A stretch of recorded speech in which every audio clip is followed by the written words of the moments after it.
একটা মাস আমি রহমত দেই, মাগফিরাত দেই, নাজাত দেই, এক একটা নেকিকে আমি 70 গুণ না শুধু হাজার লক্ষ কোটি গুণ নেকি বাড়ায়া দেই।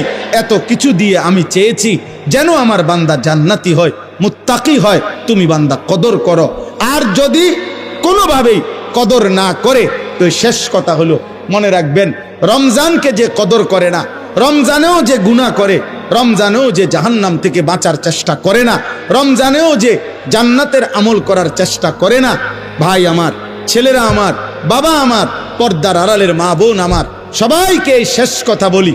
আল্লাহ রসুল বলছে, জিব্রাইল আইসা রমজানের শেষ দিন নবীজিকে আইসা বলে গেছে, ইয়া রসুল আল্লাহ, এত বড় রমজান পেল, ইফতার, সাহারি, তারাবি, এতেকাফ, শবে কদর, প্রতি ঘন্টা মিনিটে এত মাফ নেওয়ার সুযোগ থাকার পরেও যেই নাফরমান জাহান্নাম থেকে বাঁচার চেষ্টা করে নাই, গুনাহ থেকে আল্লাহর কাছে মাফ নেয় নাই, জান্নাতের জরুর আশা পূর্ণ করতে পারে নাই, আমল করতে পারে নাই, খোদার কসম নবীজি বলছে, জিব্রাইল আইসা বলছে, ইয়া রাসূলুল্লাহ, এমন নাফরমানের উপরে আল্লাহর লানত, আল্লাহর লানত, লানত, লানত। নবী বলছে আমিন, আমিন। মানে নবী বলছে, হ জিব্রাইল, আমিও বললাম আল্লাহ এমন লানত আপনি কবুল করেন এই নাফরমান উম্মতের উপরে, আমি নবীরও লানত।